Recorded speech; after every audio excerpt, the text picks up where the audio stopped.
Hi folks, you're with Tacitus today, your pushback channel, and thank you for joining us on this live stream. In this chat, I'd like to talk about two things that kind of work in together. That is the non-assimilation of migrants to the West, and I'm talking about migrants that could have come, 5 or 6 or more generations ago, and still they're not assimilating and not wanting to assimilate or trying to assimilate.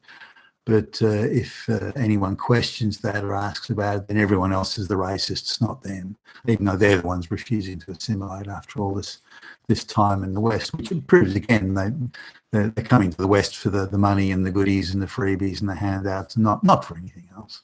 And just sort of really working in with that is the uptick in the pace in the Western world of all institutions, arts included, where whites are openly being discriminated against and just arbitrarily chopped out in favour of much less qualified non-white people. And it seems anything that's black and brown is good, and anything that's white's bad. A recent example of that was that opera.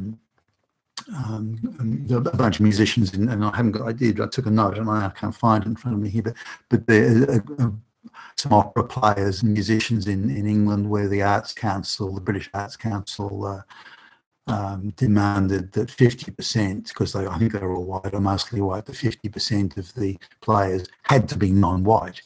Nothing to do with quality music playing or musicianship or anything like that. Just that's it. That's how it's got to be. So this hysterical ideological bullshit that's being forced on that white people have to endure and must make way for immigrants and people that they never wanted in the first place. They never voted for all these people to come in. So our own white government, our own elected representatives are taking white taxpayer money and using it to discriminate against white people. I mean, it's unconscionable, no matter how you look at it. But that's what's happening at the moment. So and similarly in things like literature, movies, TV shows, we've all seen how these globalist leftist talking points are inserted at all levels and all across the crazy things like David Copperfield is now black or brown. I saw one of the Shakespeare plays that was done recently where the main characters were either black or black and gay, and so I'm just beyond the pale. Well, how about those same people that are so activist in doing this go to China and make sure all the Chinese emperors are white with red hair, or that all the African people in history, Shaka Zulu, well, let's make sure he's the red-haired guy with freckles and so on. Well, why aren't they doing that as well? If equality is the issue, then why don't they go and do that? But no, it's only directed against whites. And I guess what got me thinking about this, and I had a half-finished script that I've done a bit of work on, but I've noticed in a few elections recently, and the Canadian election was just a day ago, where I think it was the national leader of the NDP is a Sikh, and an Indian Sikh, and when he swans around with a turban and the whole business, and he's got the the Indian wife and so on. Now, as I understand it, he was Canadian born, lived in the US for a while, and has all the opportunities in life that he's got. He's been given some cushy gigs in law firms, things like that. And then I think only because he's non-white, they put him on head of the NDP. But he's now a national leader in a national Western political party. But he's the first to rail about evil white racism and things like that, and he's going to fight it and so on. But he's born in Canada, and yet he still walks around with a turban and so on. So obviously no desire to integrate that, and as I say, has married an Indian girl. So again, not integrating on that front either. And as I understand it, children go to special, ethnic schools, and also a very close ties are kept with their the village of their ancestors, and so on. So I'd imagine that the children are going to marry other Indians and the like, and the household, as I understand it, at least, is still very much practices Indian religions and faiths and attitudes and behaviours. So yet this guy is the head of a national political party in an advanced Western economy. Where's the white people who are heading up the Indian political parties? I don't see any of that. So this is another example of white self-destruction. There was another example of a governor, I think it was a governor in the United States, and again from the Indian subcontinent. Again, very much marries another Indian, or brought a bride out, I think, from India. Children, again, most likely to be marrying other Indians. So this idea of multiculturalism simply not working. And there are Indians that I've come across that have migrated from India in the 1850s and 1860s to the West, and they're still sending back to India for brides and husbands, and keeping that. And it's very important to keep that genetic purity there as they see it, and their moral superiority also as they see it. Somehow they've got this dirt poor basket case country that's been in a state of shit for 500, 600, 700 years longer, and with this outrageously bad caste system, and yet they see themselves as the morally superior ones. It's beyond my comprehension. But they come to the West for the free stuff and the money and the opportunities and some of them do okay, by the way. So and credit to them, to those that come here and work hard and do try and integrate. At a recent Indian family, and we know quite well. They came as sort of in their late teens. Their children were born here, but their children are all getting brides from the village of their ancestors. That's just how it seems to be hardwired into them. So anyway, they're not integrating even 6, 7 generations on.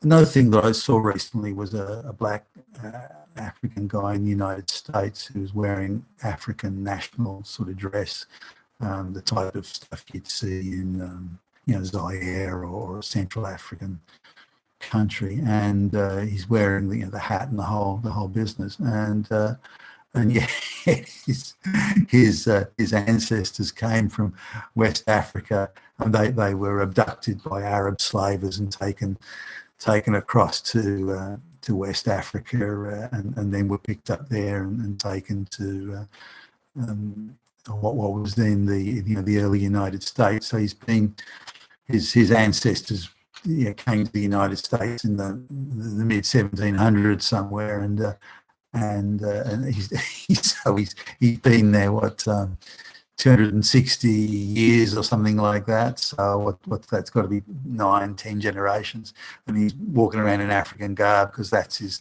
ancestry, insisting that he wants to recognise his ancestors. And gee, that's fine, but he's never been back to the country, wouldn't know where that village was, and has no idea about what a dirt poor basket case country it is. But this is the issue of non-assimilate, because not only are they not assimilating and not wanting to assimilate or not even encouraged to assimilate. Instead, if these people don't assimilate, even our own white government is saying it's all Whitey's fault. Must be white because Whitey's racist, which is absolute bullshit, by the way. But that's the one that's being pushed. But it's creating more and more of these minorities who are living in their enclaves and ghettos, and all of them are anti-white. All of them are taught to believe that it's white racism and white supremacy and everything, patriarchy, you name it, all rolled in one. So the only thing they have in common, all these racial enclaves, that they all hate Whitey.